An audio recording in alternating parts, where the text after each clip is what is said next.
La gran pelea. 3 días para la victoria.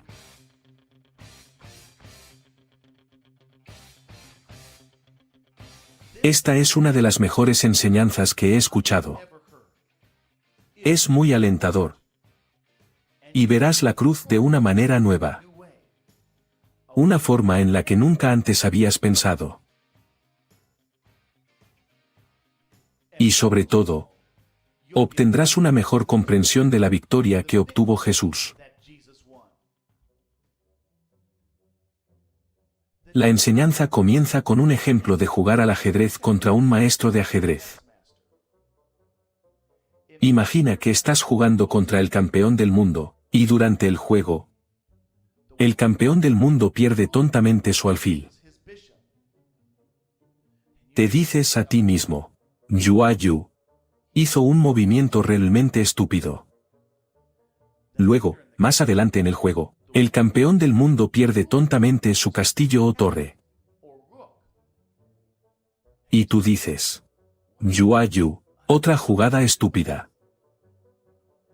Por otra parte, el campeón del mundo pierde tontamente a su reina. Y parece que no tiene esperanza. El juego está perdido. Pero luego, 3 movimientos más tarde, te da jaque mate. ¿Qué dirías de esta situación? Pozo. Era un montaje. Sabía lo que estaba haciendo todo el tiempo. Él solo te estaba engañando. Una configuración perfecta. Bueno, ¿alguna vez pensaste en la cruz como una configuración? Es decir, aquí Jesús pierde su libertad, su reputación, su belleza, su salud y, finalmente, su vida. Y luego, 3 días después, regresa victorioso de la tumba. Bueno, ese es el patrón de una configuración. Ahora veamos el modus operandi de Dios. Modus operandi. ¿Cómo opera Dios? Para responder a esta pregunta, pregúntate esto. ¿Qué puede hacer un maestro de ajedrez que nadie más pueda hacer? Bueno, puede vencerte incluso si lo superan en número. Él puede vencerte incluso si tienes mucho más tiempo en tu reloj. Puede vencerte mientras juegas otros 20 juegos simultáneamente. Él incluso puede vencerte con los ojos vendados. Esa es la firma de un maestro. Pueden tomar situaciones imposiblemente difíciles y aún así ganar.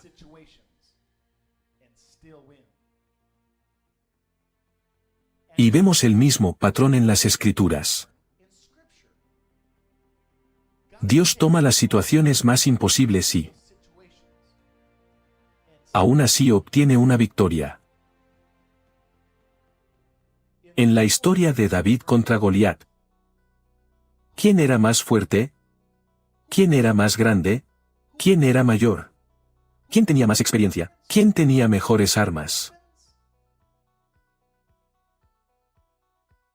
Dios tomó todas las desventajas posibles y, aún así, ganó la pelea. En la historia del ejército de Faraón contra los israelitas, ¿quién tenía las armas? ¿Quién tenía los carros? ¿Quién tenía el ejército? El faraón tenía todas las ventajas imaginables. Y aún así Dios ganó. Y todo el ejército de Faraón murió. En la historia de Gedeón contra los madianitas, tener 300 israelitas contra más de 100.000 soldados madianitas. Son probabilidades increíblemente malas.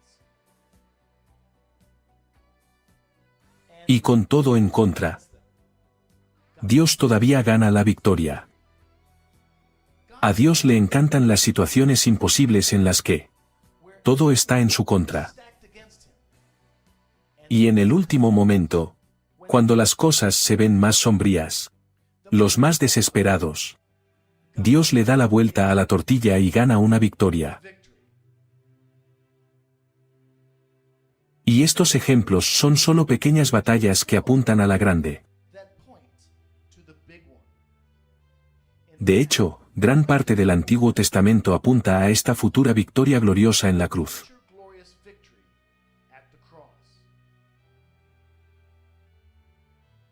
En la cruz, la guerra del bien y del mal había terminado. El mal fue vencido. Satanás fue derrotado. Jesús salió victorioso. Y cualquiera que estudie la Biblia debe saber estas cosas.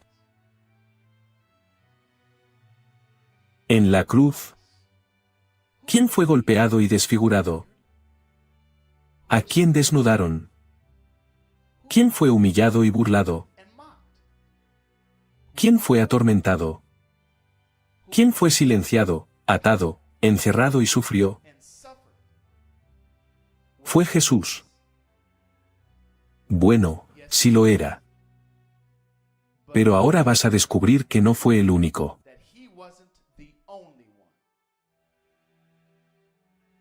Ahora es el momento de que escuches el resto de la historia. Entonces, ¿qué sucedió en esos 3 días que Jesús estuvo en la tumba?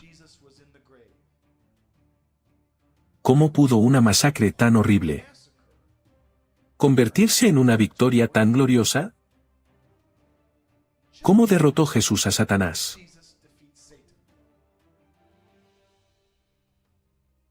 Y esta es la historia. Llamado 3 días para la victoria. Y verás que la cruz fue la operación encubierta más grande que el universo haya visto jamás.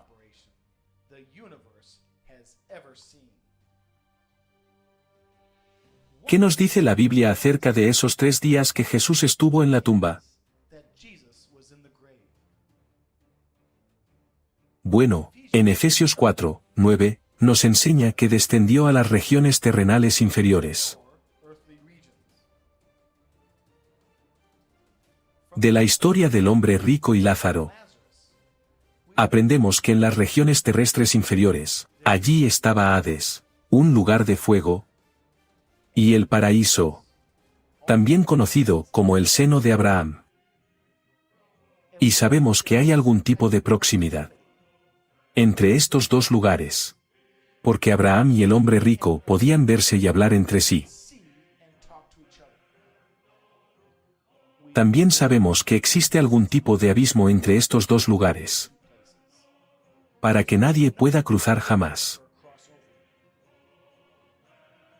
Y hay un versículo maravilloso en la Biblia, que resume lo que Jesús hizo durante esos 3 días. En Colosenses 2:15, dice, habiendo desarmado a los poderes y autoridades, hizo de ellos un espectáculo público, triunfando sobre ellos por la cruz. Vamos a desglosar este versículo. Dice principados desarmados. Eso significa que les quitó su poder. En la versión King James, se dice principados despojados. Es decir, profanaron su hermosura.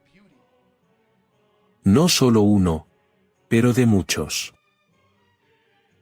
Y dice que hizo un espectáculo público. Esto significa que no fue solo una derrota. Fue una derrota vergonzosa frente a muchos.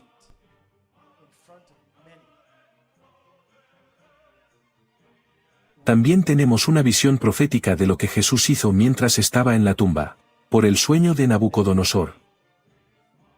Su sueño mostraba una estatua gigante que representaba varios reinos,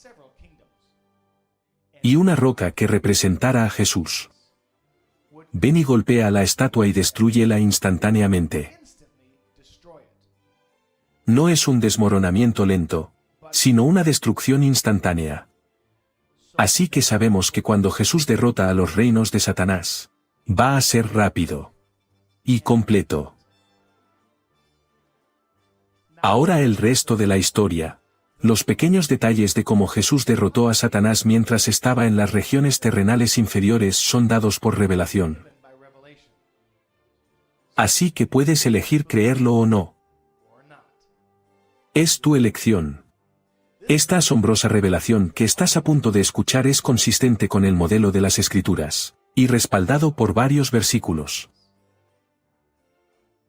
Después de la muerte de Jesús, desciende al paraíso, o el seno de Abraham. Aquí, es saludado con entusiasmo por todos los santos del pasado. Gracias al testimonio de Juan el Bautista, que murió antes que Jesús. Lo estaban esperando. Esta fue la persona de la que hablaron todos los profetas. Entonces Jesús hace algo que nadie ha hecho antes. Cruza del paraíso al Hades.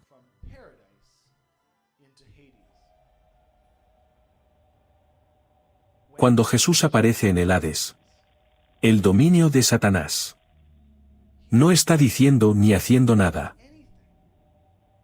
No hay voz retumbante. Nada de demostraciones de poder. No había una legión de ángeles a su alrededor. Él está parado allí, silencioso como un cordero. Pero recuerda, solo porque Jesús no está diciendo nada, no significa que no tenga nada que decir. Cuando Satanás ve a Jesús en el Hades, ¿qué crees que pasaba por la mente de Satanás? Quiero decir, Jesús estaba parado allí, vulnerable. No hubo grupo de rescate. No hay ángeles que lo protejan. Y el Hades es el dominio de Satanás. Estando lleno de orgullo, Satanás cree que puede hacer lo que quiera en el Hades. Y Dios no lo detendrá. Odiando a Jesús, Satanás decide que lo va a atormentar, desnudarlo, arruinarlo y humillarlo públicamente. Entonces Satanás sale a reunir a todos sus principales demonios, todos los principados y potestades tenebrosas, para que pudieran presenciar cómo Satanás destruía a Jesús. Satanás tardó unos 2 días en reunir a todos. Satanás no solo quería que los demonios lo presenciaran, incluso quería que los que estaban en el paraíso también vieran la destrucción de Jesús. Así que Satanás montó el escenario en el borde del Hades. Entonces los demonios pudieron observar desde un lado, y los santos podían ver desde el otro lado. Satanás no quería que nadie se perdiera su gloriosa victoria sobre Jesús. Y. Todo este tiempo, los santos en el paraíso observaban atentamente la situación. Jesús todavía estaba sentado allí, tranquilo y humilde. Al tercer día, Satanás se vistió con todas sus gloriosas vestiduras, coronas y joyas reales. Tenía un aspecto espléndido. Y con todos los demonios de arriba mirando, Satanás hizo su movimiento para destruir públicamente a Jesús. Todo parecía desesperado. No se puede imaginar una situación peor. Todo estaba en contra de Jesús. Pero justo antes de que Satanás agarrara a Jesús, la gloria de Dios estalla en el infierno. Y todo el lugar se ilumina con la gloria de Dios. Y todos los demonios están congelados en su lugar, incapaz de moverse. Entonces, Jesús se pone de pie. Y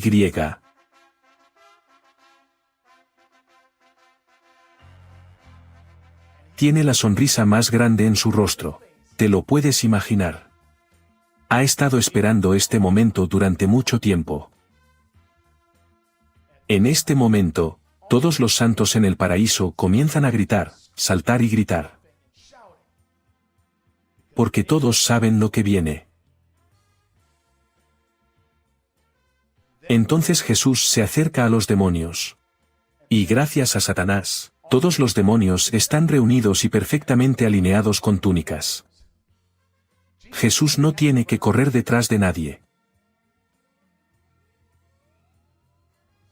Entonces, de acuerdo con la revelación, Jesús levanta la mano, y un fuego azul sale disparado. Un fuego que es más ardiente que cualquier fuego en el infierno. Y Jesús quema sistemáticamente los rostros de todos los principales demonios de Satanás.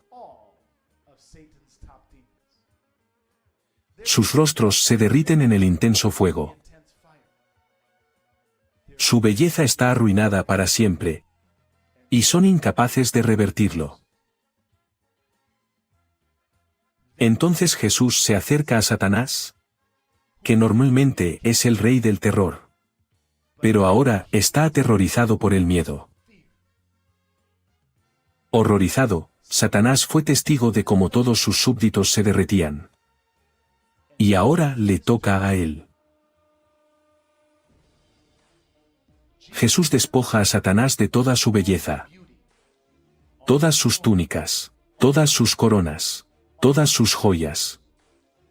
Y Satanás queda desnudo delante de todos.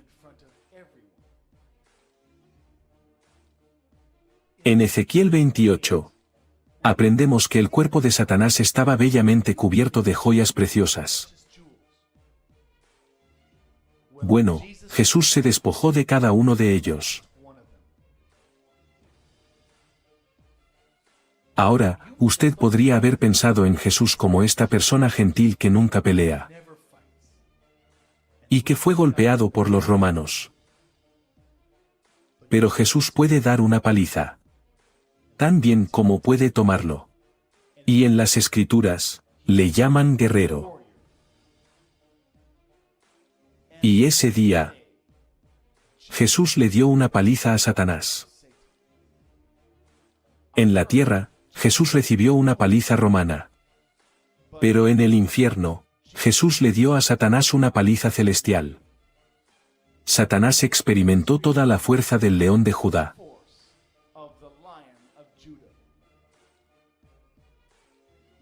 Satanás fue humillado, derrotado y derribado frente a todos sus demonios. Y delante de todos los santos en el paraíso. Dios, en su sabiduría, había establecido Satanás, su propia derrota. Y como insulto añadido, Dios le puso muñequeras metálicas a Satanás. Estos puños tenían un lazo, pero aún no estaban atados, como lo serán cuando suceda Apocalipsis 22.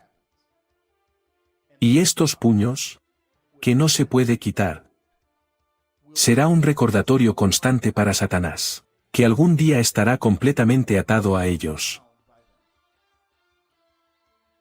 Luego, después de la paliza, Jesús le quitó el poder a Satanás. Como nos dice en Apocalipsis 118 y Colosenses 2:15.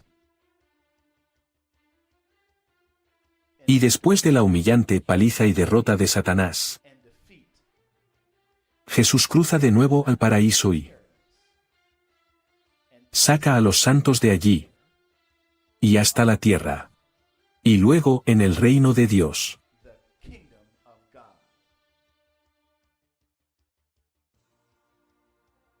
Ahora permítanme hacerles las mismas preguntas que les hice antes.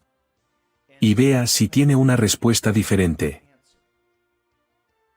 A causa de la cruz, ¿quién fue golpeado y desfigurado? ¿A quién desnudaron? ¿Quién fue humillado y burlado? ¿Quién fue atormentado? ¿Quién fue silenciado, atado e indefenso? ¿Quién sufrió realmente a causa de la cruz? Era Satanás y su reino. Ahora ven que la cruz era el montaje más grande, la mayor operación encubierta que este universo haya visto jamás. Ahora ya conoces el resto de la historia.